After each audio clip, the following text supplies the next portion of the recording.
अस्सलाम वालेकुम स्टूडेंट्स, उम्मीद है आप सब खैरियत से होंगे, आप पढ़ाई कर रहे होंगे। तो आज आए हम नई वीडियो के साथ एंटीबायोटिक्स एंड देयर मैकेनिज्म। हम देखेंगे इसमें एंटीबायोटिक्स क्या होती है, किस तरह से एक्ट करते हैं। तो चलें स्टार्ट करते हैं आज की वीडियो। सबसे पहले देखेंगे definition. What is antibiotic? It is medication used to या used for treating bacterial infection.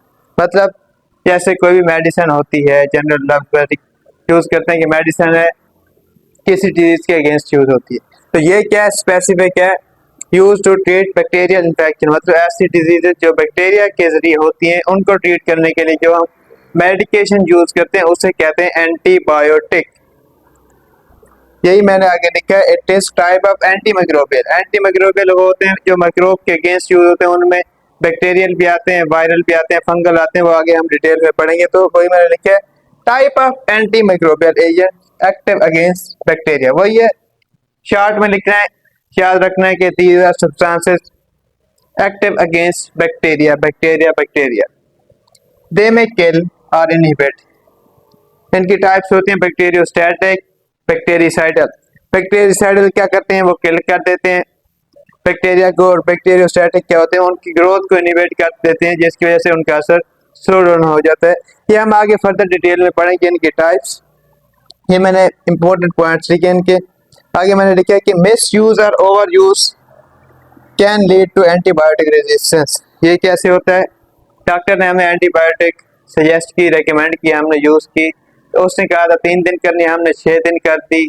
उसने कहा था 10 दिन करनी, हमने 5 दिन कर दी, खत्म कर दी। उसने कहा था एक चीज वायरस के अगेंस्ट नहीं करनी, हमें कोई वायरल डिजीज उसके अगेंस्ट भी हमने कर दी। तो इससे क्या होता है, एंटीबायोटिक रेजिस्टेंस हो जाती है। जब हमें कोई डिजीज होती है बैक्टीरियल, फिर हम जब वही एंटीबायोटिक लेते हैं तो वो उसके अगेंस्ट इफेक्टिव नहीं होती, इससे कहते हैं एंटीबायोटिक रेजिस्टेंस। ये भी डिटेल का टॉपिक है, फर्दर हम कंटिन्यू करेंगे इसे अलग से। तो ये मैंने लिखा है, misuse of antibiotic can lead to antibiotic resistance. मतलब उसकी फिर फर्दर इफेक्टिवनेस खत्म हो जाती है। अब देखते हैं इसका मैकेनिज्म एक्शन, ये कैसे कैसे एक्ट करती हैं। चेक कर सकते हैं 5 तरीकों के थ्रू। पहले देखते हैं जनरल बैक्टीरियल सेल वॉल को ब्रेक डाउन कर सकती हैं, सेल मेम्ब्रेन की परमेबिलिटी को चेंज कर सकती हैं, प्रोटीन सिंथेसिस में इंटरफेयर कर सकती हैं, मेटाबॉलिक पाथवेज को इंटरफेयर कर सकती हैं, डीएनए सिंथेसिस में इंटरफेयर कर सकती है। देखते हैं अब स्टेप बाय स्टेप डिटेल में। First, break cell wall. Bacteria की आउटर मोस्ट कवरिंग होती है जो उसे सपोर्ट देती है, उसको प्रोटेक्शन देती है, वो सेल वॉल होती है। ये क्या करते हैं, इनहिबिट पेनिसिलिन बाइंडिंग प्रोटीन। ये एंजाइम होता है बैक्टीरियल सेल वॉल की सिंथेसिस के लिए। ये उसकी फंक्शनिंग को इनहिबिट करते हैं, जिसकी वजह से उनकी सेल वॉल बन ही नहीं पाती। इनकी एग्जांपल है पेनिसिलिन, सेफेलोस्पोरिन। पेनिसिलिन वो है बीटा लैक्टम ड्रग्स भी जिन्हें कहते हैं, जिन्हें बीटा लैक्टम रिंग होता है।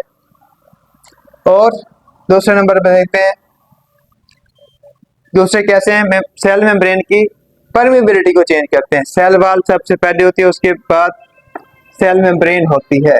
उसकी परमेबिलिटी को चेंज कर देंगे तो क्या होगा, बैक्टीरियल सेल की डेथ हो सकती है। ये मैंने क्या लिखा, cause leakage of cell content inside intracellular extracellular material के बैलेंस को डिस्टर्ब कर देते हैं, जिसकी वजह से बैक्टीरियल सेल डेथ हो जाती है। फॉर एग्जांपल कोलेस्ट्रिन है, टेप्टोमाइसिन है, ये जो करती हैं कैसे एक्ट करती हैं, सेल मेम्ब्रेन की परमेबिलिटी को चेंज करके एक्ट करती हैं। तीसरी कैटेगरी देखते हैं, इंटरफेयर इन प्रोटीन सिंथेसिस। ये क्या करती हैं, ये होते हैं राइबोसोमल सब यूनिट के साथ बाइंड करती हैं और मिस रीडिंग mRNA कोड काज करती हैं। राइबोसोम होते हैं, उसके स्मॉल सब यूनिट होता है, लार्ज सब यूनिट होता है, जो कि प्रोटीन सिंथेसिस में इन्वॉल्व होते हैं।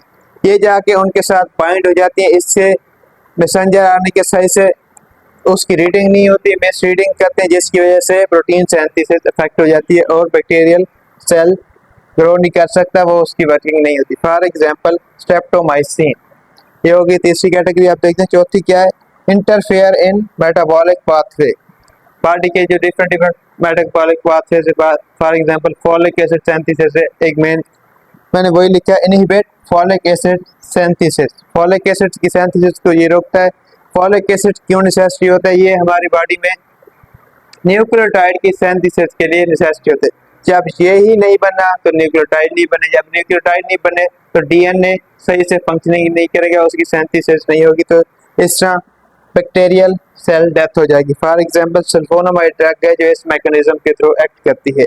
अब देखते हैं लास्ट कैटेगरी क्या है, डीएनए सिंथेसिस को जो स्टॉप करती है। ये क्या करती हैं, डीएनए सिंथेसिस के एंजाइम जो होते हैं नेसेसिटी उनकी फंक्शनिंग को स्टॉप करेंगी। Inhibit bacterial DNA gyrase and topoisomerase, ये दोनों एंजाइम होते हैं डीएनए सिंथेसिस। डीएनए की सिंथेसिस किस प्रोसेस से होती है, रेप्लिकेशन प्रोसेस के थ्रू। ये दोनों एंजाइम रेप्लिकेशन के प्रोसेस के ये उनकी फंक्शनिंग को स्टॉप कर देते हैं, जिसकी वजह से डीएनए की सिंथेसिस नहीं हो पाती या सही से नहीं हो पाती। फॉर एग्जांपल कौन सी है इसमें ड्रग, सिप्रोफ्लोक्सासिन, मॉक्सीफ्लोक्सासिन, ये ऐसी ड्रग्स हैं जो डीएनए सिंथेसिस को इनहिबिट करती हैं। तो ये थी आज की हमारी वीडियो जिसमें हमने पढ़ा एंटीबायोटिक्स एंड देयर मैकेनिज्म।